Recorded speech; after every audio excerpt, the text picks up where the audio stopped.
Hello everyone, आज हम लोग क्लास 11th के हॉर्नबिल का एक चैप्टर करने वाले हैं। That is chapter 3, discovering Tut the saga continues. It is written by A.R. Williams. और ये आप देख सकते हैं साइड में, इनको एन विलियम्स भी कहते हैं। ये सीनियर राइटर थे नेशनल जियोग्राफिक मैगजीन में। तो let's jump into the chapter. आपको इसमें कुछ चीज़ें जाननी है कि ये एक एक्सप्लोरेटरी चैप्टर है। इसमें एक्सप्लोर किया जा रहा है चीज़ों को, कैसे चीज़ें हो रही हैं और कैसे प्रोसीड कर रही हैं, एक प्रोसीजर। इसमें जो हमारा टट है, एक राजा है, इजिप्शियन किंग है, इसको हम लोग डिस्कवर किए हैं और इसको रिकंस्ट्रक्ट कर रहे हैं ताकि पता चले कि ये आदमी मरा क्यों था, क्योंकि बहुत ही यंग एज में मर गया था। तो let's jump into the chapter. इसमें कुछ वर्ड्स है जो आपको करने हैं, देखने हैं, जैसे कि फॉरेंसिक रिकंस्ट्रक्शन। फॉरेंसिक रिकंस्ट्रक्शन जब हम बाहर से किसी चीज़ को जो है जैसे एक्सरे या एमआरआई से जब उसको हम लोग पूरा इमेजिंग कर लेते हैं तो उसको फॉरेंसिक रिकंस्ट्रक्शन कहते हैं। बेसिकली उसको डिजिटल कॉपी में ले लेना ताकि उसको आप देख सके घुमा फिरा के हर जगह, क्योंकि एक लाश है, वो मर गई, अब उसको तुम करोगे तो गड़बड़ हो जाएगा। Now cascade grey, as you know the colour,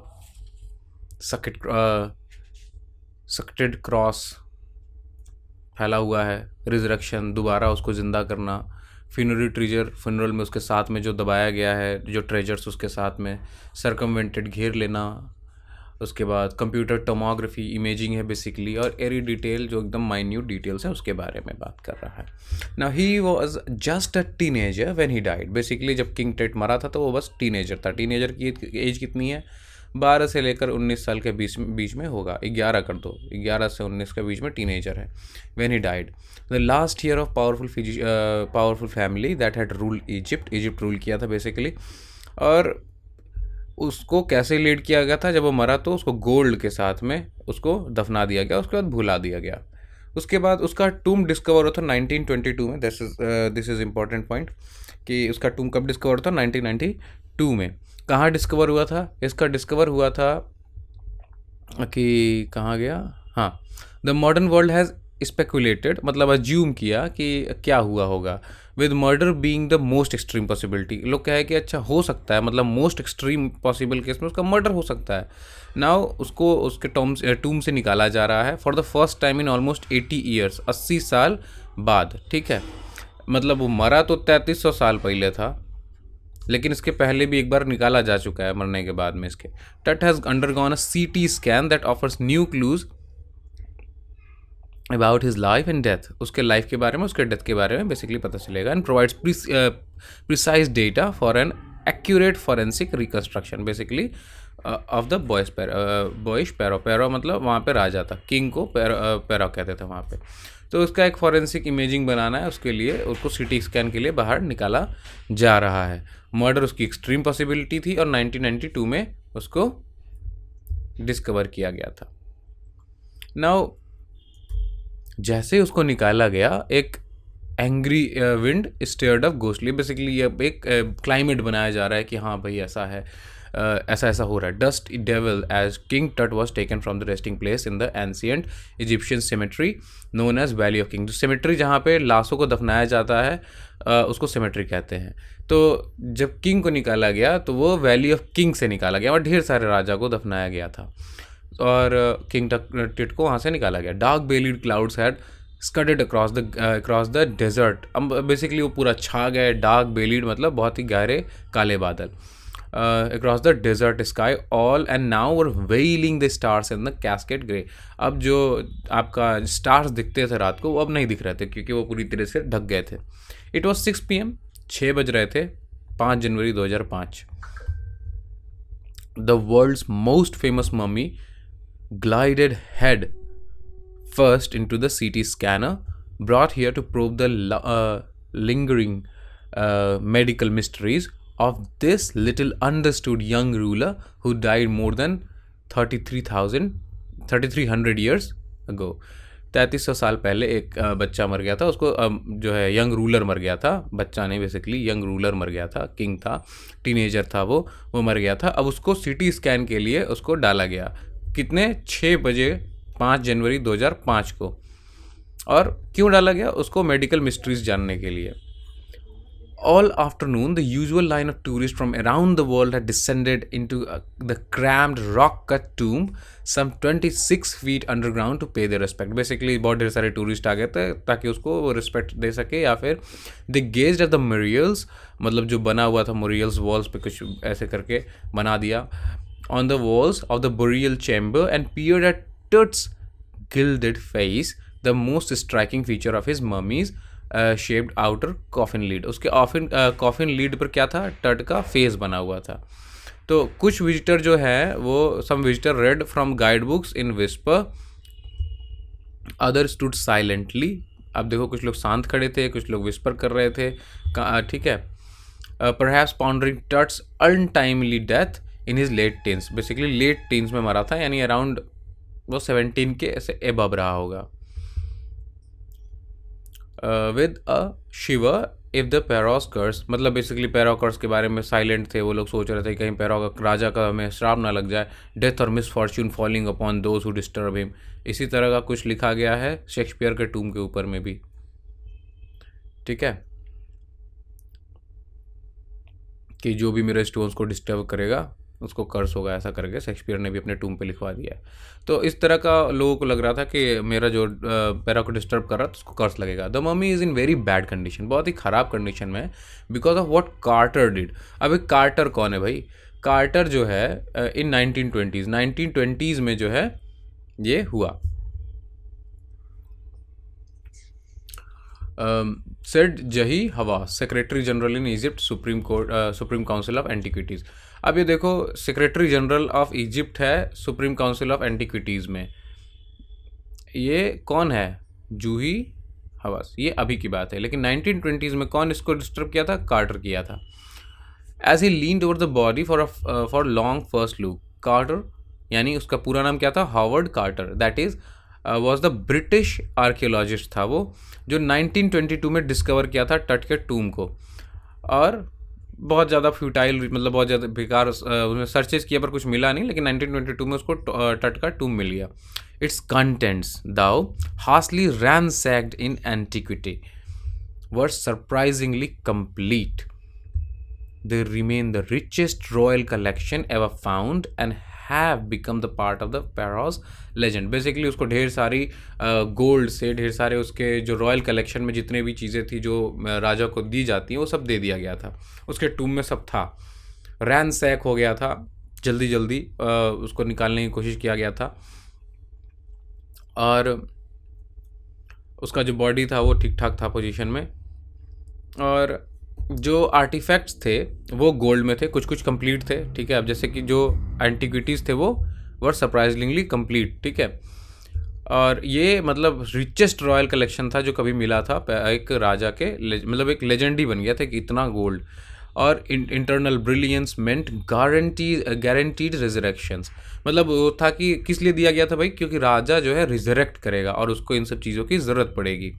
और जब ये डिस्कवर हुआ तो एक सेंसेशन हो गया कि अरे क्या बात है. And still get most attention. Basically जितना भी उसका ट्रेजर था वो बहुत ज़्यादा अटेंशन पाता है आज भी. तो that is a different story.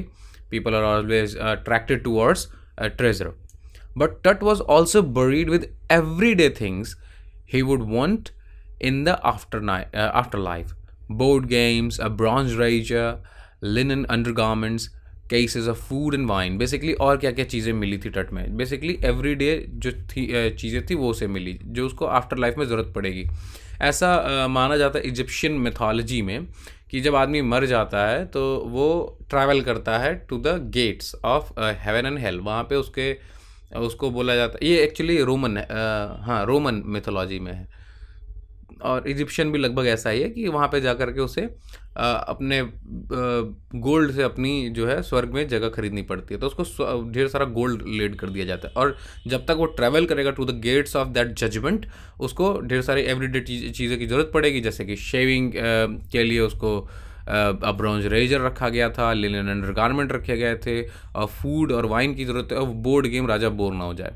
After months of carefully recording the pharaoh's finery treasure, बहुत ढेर सारे समय तक उसके ट्रेजर्स को जो है मंथ्स तक मतलब ऑब्जर्व किया गया। उसके बाद Carter began investigating his 3 nested coffins, उसके नेस्टेड कॉफिन्स को दिखाया। ओपनिंग द फर्स्ट, नेस्टेड मतलब एक के अंदर एक, जब आप कंप्यूटर पढ़ोगे तो उसके अंदर नेस्टिंग लूपिंग होती है, तो दैट इज़ डिफरेंट थिंग, मतलब एक के अंदर एक। तो जो उसने सबसे पहला खोला तो उसमें ही found a shroud adorned with garlands of willow and olive leaves, wild celery, lotus petal and cornflower. ये सब उसको मिला जब जैसे उसने पहला खोला। एक श्राउड था उसको ओढ़ने के लिए, और वो गार्लैंड मालाएं थी उसमें, किस चीज़ के, विलो और ऑलिव लीव्स के, वाइल्ड सेलरी थी उसमें, लोटस पेटल थे और कॉर्नफ्लावर थे। और इसका मतलब क्या था कि ये सब कब होता है, जब ठंडी चली जाती है और नया नया फूल खिलता है, यानी या ये जो बरियल था ये मार्च या अप्रैल में हुआ होगा। When he finally reached the mummy, thou he ran into trouble. The ritual regins had hardened, cementing Tut to the bottom of his solid gold coffin. अब जो गोल्ड का कॉफिन था उसमें वो रिचुअल रेजिन की वजह से वो बहुत ज़्यादा हार्डन हो गया था। रेजिन एक चिपकाने का सामान होता है, उसी से आप ढेर सारी चीज़ें प्रिजर्व भी कर सकते हैं। रेजिन आजकल बहुत ज़्यादा कॉमन हो चुका है। सीमेंटिंग टट टू द बॉटम, बेसिकली जो रेजिन था उसकी वजह से जो टट था वो जो उसके बॉटम में था कॉफिन के, उसमें चिपक गया। ये कौन किसको मिल रहा है ये सब? कार्टर को, हमारे कहाँ गया कार्टर, हावर्ड कार्टर को, हावर्ड कार्टर को मिला। जैसे उसने खोला तो उसको ढेर सारे फ्लावर मिले, जिससे पता चला कि वो मार्च या अप्रैल में बरी किया गया था। और जैसे मम्मी के पास पहुंचा तो उसको लगा यार तो मम्मी निकाल नहीं पाऊंगे क्योंकि मम्मी तो चिपक गया है, तो अब और कॉफिन भी गोल्ड का है तो उसको ख़राब नहीं करना चाह रहा, बिकॉज उसका बेसिक जो कंसंट्रेशन था वो मम्मी के ऊपर नहीं, एंटीक्विटीज ब्रिटिशर्स थे तो जानते ही हो, they do not have any care for the tradition और the history of the country. उनको बस पैसे चाहिए थे, ट्रेजर चाहिए थे। ही फाउंड ट्रेजर, तो no amount of legitimate force could move them, basically बहुत ज़्यादा फोर्स लगाने के बाद भी वो खुल नहीं रहा था। तो what was to be done, वो परेशान हो गया क्या करूं। तो उसको जो इजिप्ट में गर्मी बहुत होती है तो उसने कहा कि ऐसा है इसको रख देते हैं धूप में, ठीक है, और धूप में रखेंगे तो क्या होगा, वो रेजिन्स जो है वो लूज कर जाएंगे। और फॉर सेवरल आवर्स, घंटों तक, ये देखो मैप बनाया हुआ है वहाँ का जहाँ मिला, एक कायरो है, कुछ नाम तो सुना, मेम्फिस सुना होगा आपने, जॉर्डन है इधर, सीरिया है, लेबनान है, इसराइल फिर मेडिटेरियन सी है, सिप्रस है, ये सब नाम सुने हुए हैं आपको, वेस्टर्न डेजर्ट, इसके बाद अखेटाटन, इसको देख लो यहीं पे आएगा दोबारा, फिर इजिप्ट, चलो Saudi Arabia is here, Red Sea is here, चलो। He set the mummy outside the blazing sunshine that heated it to the 149 degree Fahrenheit. बहुत ज़्यादा गर्म कर दिया गया, ठीक। Nothing burst, कुछ नहीं हुआ। He reported with scientific detachment that considered material had to be chiseled away from beneath the limbs and trunk before it was possible to raise the king's remains. Basically कह रहा है उसको ठोक ठोक के जैसे हथौड़ी से, चीजल से निकालना पड़ेगा, क्योंकि ये निकल नहीं रहा। साइंटिफिक डिटैचमेंट मतलब वो साइंटिफिकली अब नहीं सोच रहा है, वो क्या करूँ मैं, निकल नहीं रहा है। तो उसके डिफेंस में जो उसने जो किया, उसके डिफेंस में वो क्या कहता है कि अगर उसने मम्मी को फ्री नहीं किया होता तो जो चोर थे वो आते और छुपके से गार्ड को बेवकूफ़ बना करके, गार्ड को अवॉइड करके, सरकमवेंटेड मतलब एक पॉसिबल सिचुएशन को अवॉइड करके, या जैसे कि उसको आते और क्या करते, जो गोल्ड था उसको निकाल लेते और उसकी वजह से बॉडी ख़राब कर देते वो, क्योंकि वो नोच नोच के निकालते, वो भी ट्रेजर माइंडेड ही होते हैं, उनको क्या मतलब है उसके डिस्कवरी से। टट के टाइम पे जो रॉयल्स से बहुत ज़्यादा वेल्दी थे एंड दे थॉट और होप्ड कि वो अपना जो रिचेज़ है, उन्होंने जो भी जुटाया है, जो भी उन्होंने अपना उनका वेल्थ है वो अपने साथ ले जा सकते हैं to the great journey and beyond, मतलब वहाँ गेट तक, और अच्छा प्लेस खरीद सकते हैं वहाँ पर। कहाँ पर? हेवन में। जो किंग टट था वो लैविश्ड विद ग्लिटरिंग गुड्स, बहुत ढेर सारे चमकीले उसके पास जो है सामान मिले उसके टूम में। प्रीसियस कॉलर्स थे, उसके बाद कॉलर्स मतलब जो गले में पहनते हैं, इनलेड नेकलेसेस थे, नेकलेस भी गले में पहनने के लिए थे। उसके बाद द ब्रेसलेट्स हाथ में पहनते हैं, रिंग्स थे उंगलियों में पहनने के लिए, एमुलेट्स थे, एमुलेट्स यहीं पहनते हैं। यहाँ पे भी पहनते हैं एमुलेट्स। उसके बाद सेरेमोनियल एप्रन था उसका, कपड़े पहनाया, सैंडल्स थे, शीथ था इसके फिंगर्स एंड टोज पे। And now the iconic inner coffin, अब अंदर के कॉफिन में क्या था, and mask all of pure gold. जो इनर कॉफिन थे और मास्क थे वो सब गोल्ड के थे, सब के सब गोल्ड के थे। तो सेपरेट टट फ्रॉम हिज एडॉर्नमेंट्स, जो उसके सजावट के सामान थे उससे निकालने के लिए, कार्टरमैन रिमूव्ड द ममीज हेड, उसका सर निकाल दिया, and severed nearly every major joint, जितना भी मेजर जॉइंट था उसको हटा दिया। सीवर करना, खराब कर देना, तोड़ देना, निकाल के अलग कर दिया। Once they had finished they reassembled the remains on the layer of the sand in a wooden box with the padding that concealed the damage, the bed where Tut now rest. अब उसके बाद क्या किया, उसको क्या किया, उसको दोबारा क्या किया, जब ये सब निकाल लिया सब कुछ, तो उसके बाद क्या किया, उसको सैंड में वुडन बॉक्स पे पैडेड करके उसमें जो है रख दिया, जो कि कंसील कर दिया डैमेज को, जो भी छोटा मोटा डैमेज हुआ था। आर्कियोलॉजी, जो आर्कियोलॉजी था, हैज चेंज सब्सटैंशियली। आर्कियोलॉजी एक सब्जेक्ट है जिसमें आप पुरानी और ये पुरानी मॉडर्न चीज़ों के बारे में पढ़ते हैं, वो बहुत ज़्यादा बदल गया। Intervening decades, focusing less on treasure, अब देखो फोकस लेस हो गया ट्रेजर पे और more on fascinating details of life and intriguing mysteries and death. ठीक है, अब उनको इंटरेस्ट आ गया किसमें, डेड बॉडीज़ में, उसकी हिस्ट्री में, और मिस्ट्रीज जो हैं जो हमारे पास्ट में लाई करती हैं उसके बारे में।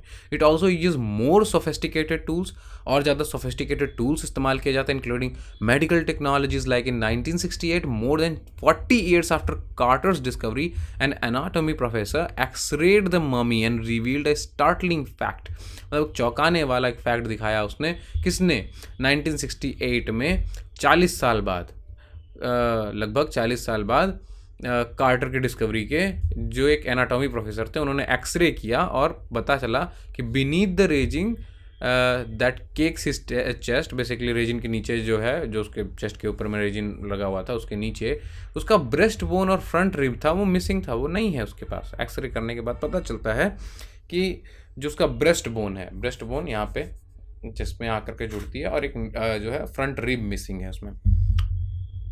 Today diagnostic imaging can be done with computed tomography, computed tomography से इसको किया जा सकता है। तो अब कंप्यूटेड टोमोग्राफी में क्या करते हैं, या फिर इसको सीटी बोलते हैं बेसिकली, कंप्यूटर टोमोग्राफी या सीटी स्कैन। तो एक एक्सरे नॉर्मल करते हैं, और एक जब एक क्रॉस सेक्शन ऑफ ढेर सारा एक्सरे भेज दिया जाए ताकि एक 3 डायमेंशनल स्ट्रक्चर क्रिएट किया जा सके वर्चुअल डायमेंशन में या कंप्यूटर पे, एक वर्चुअल बॉडी जिस तरह से क्रिएट कर दी जाए। तो अब सीटी स्कैन वो कर सकता था, तो अब उसको डाला गया है उसके अंदर, पहले उसका हेड घुसाया गया है, इसके पहले बता दिया गया है। तो जिसमें क्या करते हैं कंप्यूटर टोमोग्राफी या सीटी स्कैन में क्या होता है, 100 of x-ray in a cross section are put together like slices of bread to create 3 dimensional virtual body. what more would a CT scan reveal of TUT than X-ray? अब basically कह रहा है कि अब देखो यहाँ पे क्वेश्चन है कि what more could CT scan reveal of TUT than the X-ray? अब X-ray से ज़्यादा क्या, बेसिकली 2 क्वेश्चन। पहले, कैसे वो मरा, और कितने साल का था जब वो मरा। ये 2 क्वेश्चन के लिए वो लोग ये सारा काम कर रहे हैं। King Tut's demise was a big event, वो बहुत ही बड़ा इवेंट था, इवन बाय रॉयल स्टैंडर्ड्स, मतलब एक राजकीय घराने के हिसाब से भी। He was the last of his family line, अपने फैमिली लाइन का आखिरी था, और इसका फ्यूनरल जो था was the death rattle of the dynasty, पूरा डायनेस्टी खत्म हो गया उसके साथ। But particulars of his passing away and its aftermath are unclear, उसके बाद क्या हुआ ये थोड़ा अनक्लियर है बेसिकली। अब उसकी हिस्ट्री के बारे में जानने की कोशिश कर रहे हैं कि क्यों ये एक बड़ा इवेंट था और कैसे उसकी डायनेस्टी खत्म हो गई और उसके बाद हुआ क्या किंग डट के बाद।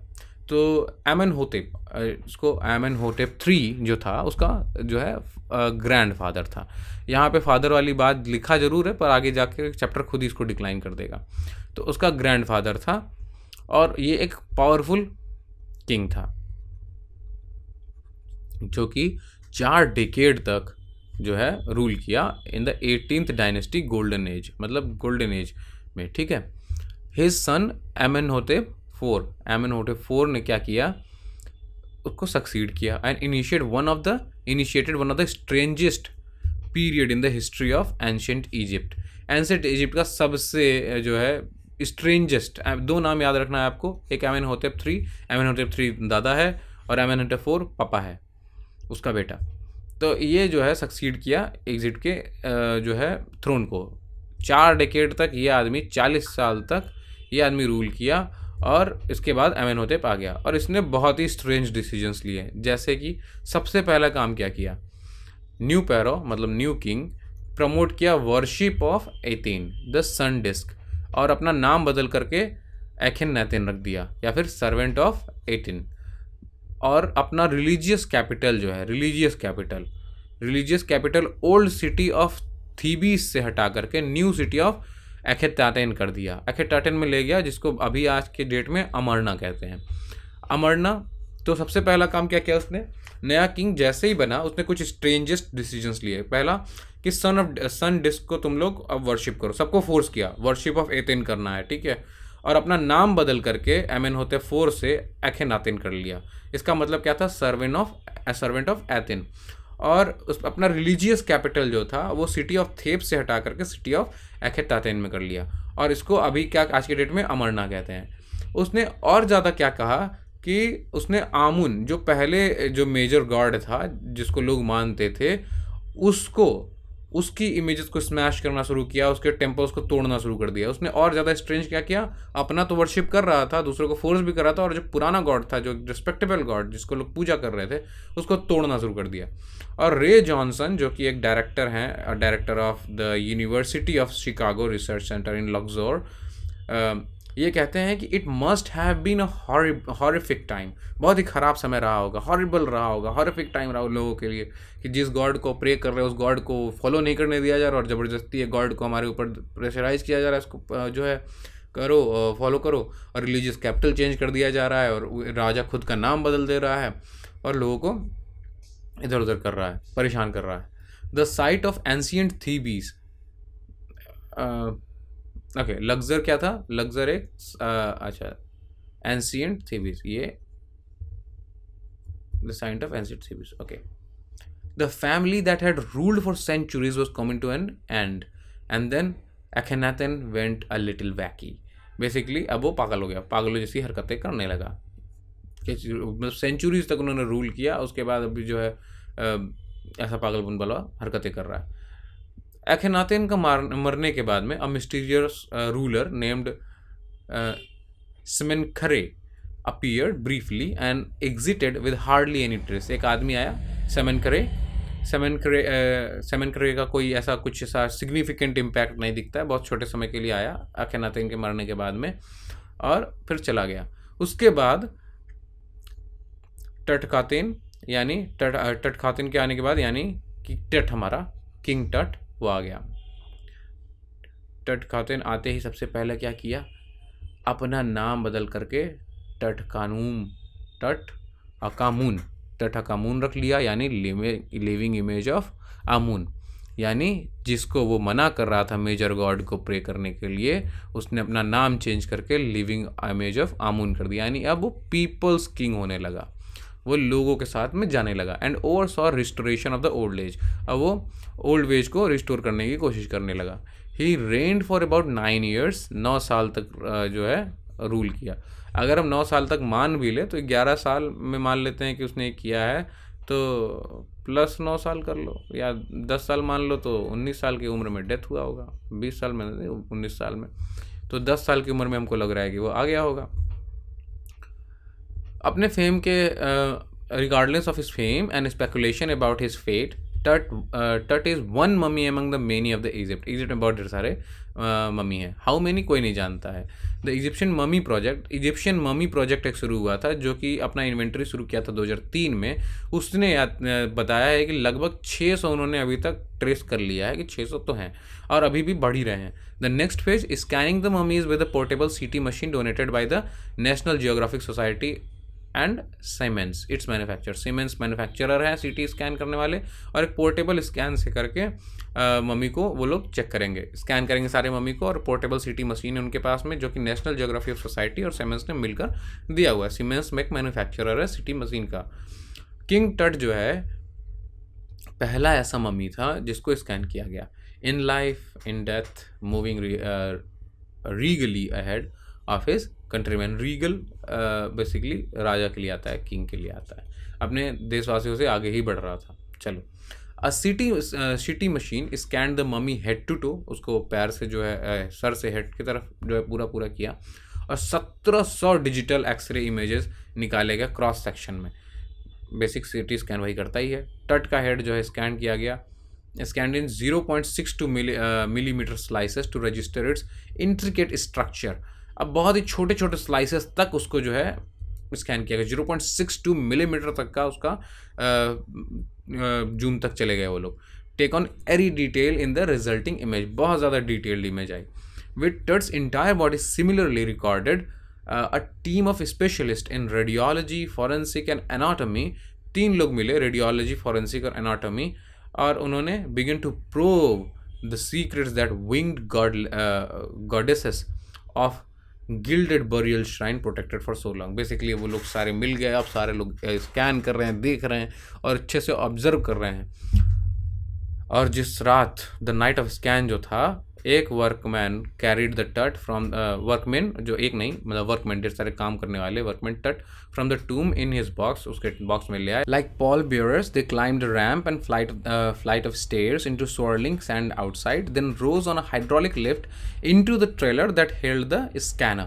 बेसिकली अब वो बाहर से लेकर आए, किस तरह, जैसे एक पालकी वाले लेके आते हैं उस तरह, कैसे बाहर आंधी तूफान आया हुआ है, एकदम रेत का तूफान आया हुआ, उसमें वो लेकर आए हैं और हाइड्रोलिक उसको ले आकर के ट्रेलर में रखे, ट्रेलर से फिर स्कैनर के पास ले गए।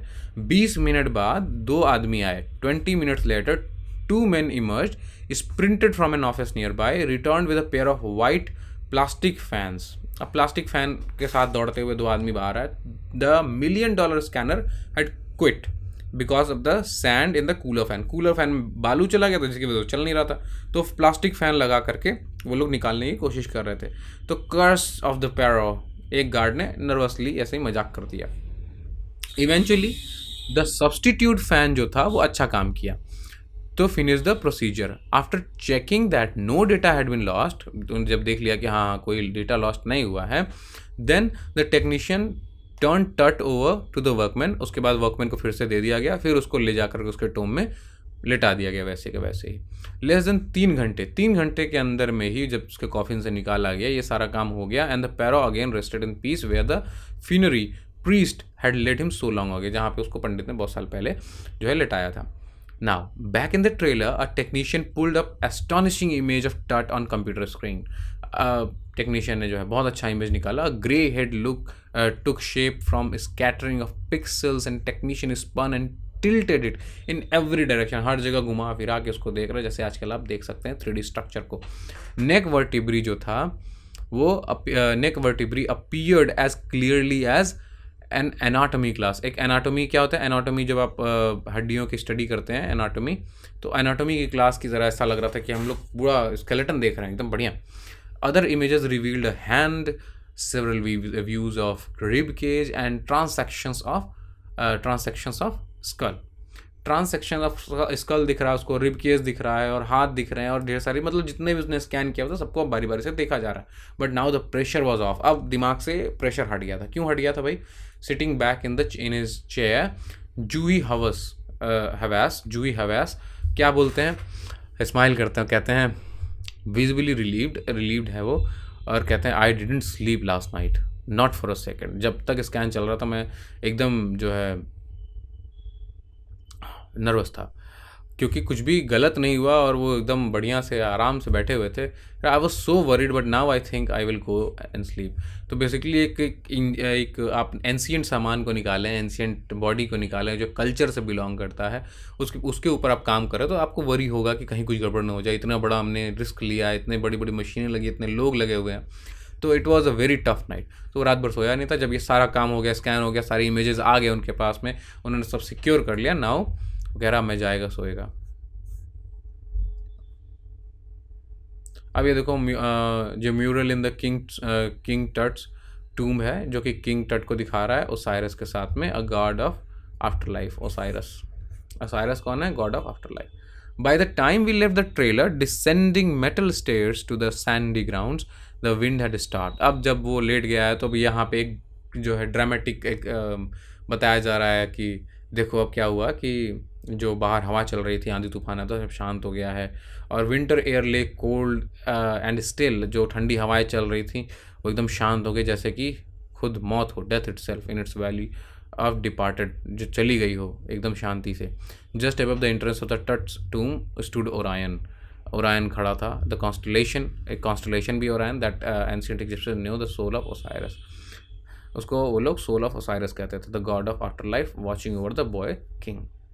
तो दिस इज़ द चैप्टर जिसमें आपको पता चला छोटी छोटी चीज़ें, इंटरकेट डिटेल, ये जर्नी है कैसे एक आदमी ने पूरा स्कैन किया और सारी चीज़ों को समझने की कोशिश की। तो इसमें 2-3 कैरेक्टर हैं। सबसे पहले तो किंग टट है, और जो लिखा है भाई एयर विलियम्स तो है ही। उसके बाद जूही हवास हैं, जो कि सेक्रेटरी जनरल हैं of Egypt supreme council of antiquities के। उसके बाद हमारे पास एक आदमी है जिनका नाम है कार्टर, और वो कार्टर जो हैं उन्होंने ब्रिटिश आदमी हैं, लेट मी सी, हावर्ड कार्टर ब्रिटिश आर्कियोलॉजिस्ट हैं जिन्होंने 1992 में तट को डिस्कवर किया था। और हाउस कार्टर तो हो ही गया। एक आदमी और है जिसका नाम है, जस्ट अ मोमेंट,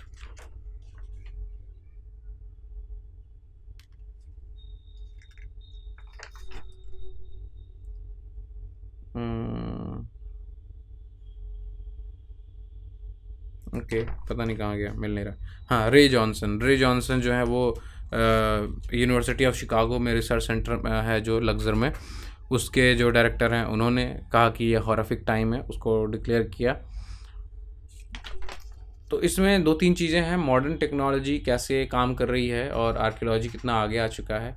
और पुराने ज़माने में लोग ट्रेजरी पे ज़्यादा फोकस थे, अब नहीं है। और थोड़ी सी हिस्ट्री के बारे में बताया गया है कि क्या हिस्ट्री में हुआ था। Let's take a look into the questions. तो जो स्टट का body has been subjected to repeated scrutiny, basically scrutiny, बहुत ज़्यादा क्रिटिसिज्म हो रहा था, बहुत ज़्यादा डाउट था उसको।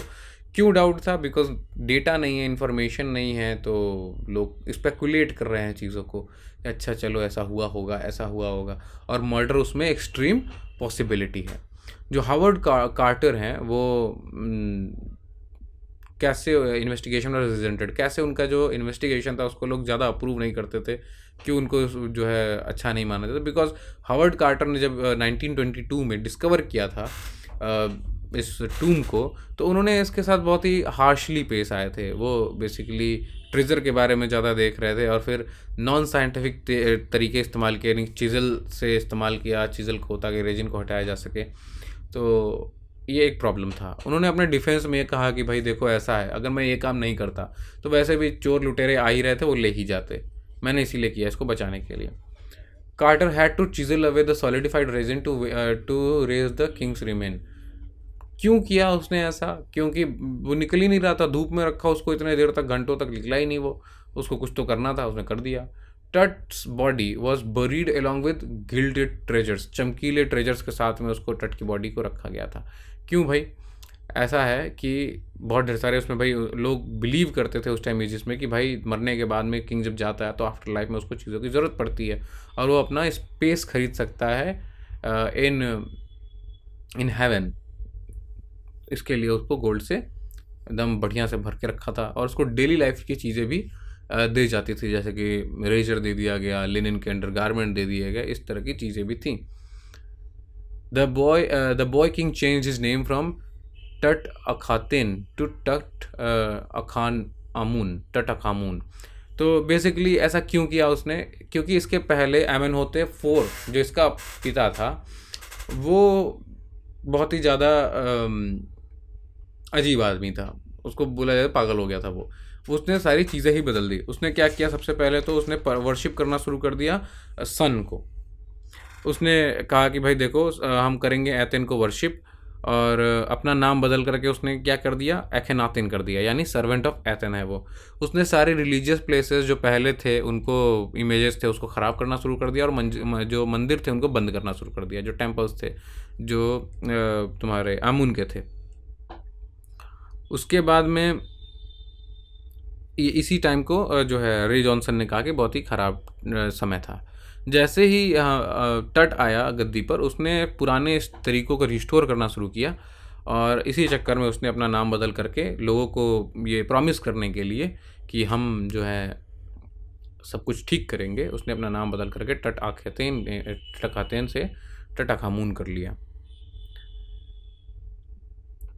List the deeds that led Ray Johnson to describe Akhenaten as wacky. बता ही दिया, अभी अभी जस्ट बताया कि उसने पहले अपना तो सिटी रिलीजियस सिटी चेंज कर दिया, रिलीजियस सिटी चेंज करके थेबीस से हटा करके उसने अखटाटेन कर दिया। अखटाटेन को आज अमरना कहते हैं, वहाँ ले गया। और दूसरी बात क्या किया उसने कि सन डिस्क की पूजा करना शुरू किया, यानी कि वर्शिप ऑफ एथेन करना शुरू किया था। अपना नाम बदल करके अखनातेन कर लिया था। उसके बाद लोगों को पुश करने लगा कि भाई इस प्रीवियस गॉड को मत मानो, उनके मंदिरों को क्लोज करने लगा, उनके जो इमेजेस थे उसको ख़राब करने लगा, इस तरह की चीज़ें करने लगा था वो। What were the results of CT scan? CT scan का रिजल्ट अच्छा आया, बहुत ढेर सारी चीज़ें स्कैन हुई थी, हमें 3D स्ट्रक्चर ऑफ स्कल मिला, वर्टिब्री मिला, हैंड मिला, इस तरह की चीज़ें मिलने लगी। तो it was a successful scan. करीबन 1700 एक्सरे निकाला गया था। हाँ हाँ, digital X ray. List the advance in technology that have improve forensic analysis. CT scan है यहाँ पर, सीटी स्कैन किया है, एक्सरे किया है, पहले नहीं था ऐसा। MRI is there. उसके बाद कंप्यूटर टोमोग्राफी यानी सीटी स्कैन तो हो ही गया, इससे हम कर सकते हैं। एक्सप्लेन द, अभी तो DNA टेक्नोलॉजी भी आ गई है और भी ढेर सारे टेक्नोलॉजीज़ हैं। Explain the statement King Tut is one of the first mummies to be scanned in death as in life. अब बेसिकली पहले CT स्कैन का इस्तेमाल किया जाता था जिंदा लोगों को स्कैन करने के लिए। और हम क्यों करते हैं ऐसा? ताकि हम मेडिकल चीज़ें जान सकें कि क्या प्रॉब्लम चल रही है लोगों के साथ में, क्या हो रहा है, ऐसा करने के लिए। टट मरने के बाद ऐसा पहला आदमी था जिसको स्कैन किया गया जैसे कि वो जिंदा ही हो। बढ़िया से प्रोसीजर फॉलो करते हुए किया गया ये काम। उसको पालकी वालकी पिलाया गया था और वो इस मामले में सबसे आगे निकल गया अपने कंट्रीमैन से। Discuss the following in the groups of 2 pairs. अच्छा, scientific intervention is necessary to unearth burial mysteries. अब इसको देखो, अपने से बात कर लो। Advance technology give us conclusive evidence of past events, traditions, rituals, funerary practices must be respected। हाँ बिल्कुल, एक कल्चर से वो बिलोंग करते हैं, लोगों के सेंटिमेंट उससे जुड़े होते हैं।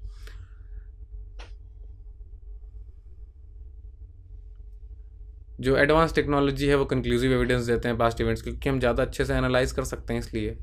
Scientific intervention is necessary to unearth burial mysteries. बिल्कुल, अगर आप साइंटिफिक इंटरवेंशन नहीं लगाएंगे तो ट्रेजर पे ही लगे रहेंगे और आप कुछ ज़्यादा आप निकाल नहीं पाएंगे।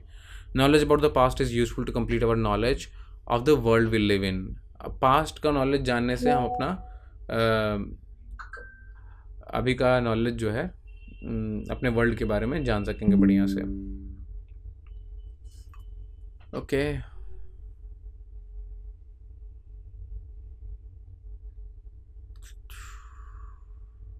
What do you think are the reasons of extension of language? ज़्यादा यूज़ नहीं करोगे तो एक्सटेंड कर जाएगा। Do you think it is important to preserve language? हाँ, ताकि आप एक कल्चर को जान सके बढ़िया से। In what ways do you think we could help to extension? ज़्यादा से ज़्यादा इस्तेमाल किया जाए, ज़्यादा लैंग्वेज को परेशान ना किया जाए, कि नहीं फोर्स नहीं करो कि तुम इंग्लिश ही बोलो, तुम हिंदी बोलो, जो जैसा बोलो उसको बोलने दो, इस्तेमाल करने दो। यहाँ पे वर्क करने को बोला जा रहा है वर्ड्स के साथ में। Ghostly dust devils, dark bellied clouds, gaunt and grey, eternal brilliance जो हमेशा चमक रहा है, ritual resin, virtual body computer में ले लिया गया, उसको स्कैन करके बढ़िया से। साइंटिफिक डिटैचमेंट, जब साइंटिफिक तरीके से आप नहीं सोचते हैं उसके बारे में बात हो रहा है। उसके बाद CT scan is computed tomography scan, फिर MRI magnetic resonating image, tomography is here. Autopsy किया जाता है किस पे? जब आदमी मर जाता है उसकी बॉडी पे, डेड बॉडी पे उसका जब इंसिजन करके चेक करते हैं तो दैट इज़ ऑटोप्सी। डायलिसिस आपके ब्लड में से जब आपका वेस्ट मटेरियल निकाला जाता है या आपके ब्लड को जब ठीक किया जाता है, डायलिसिस इन केस जब किडनी ख़राब हो जाती है तब किया जाता है। उसके इंटरनल कंपोजिशन को मेंटेन करने के लिए डायलिसिस किया जाता है। ECG electrocardiogram, ECG is done ताकि आप चेक कर सकें अपना हार्ट आपका ढंग से काम कर रहा है कि नहीं।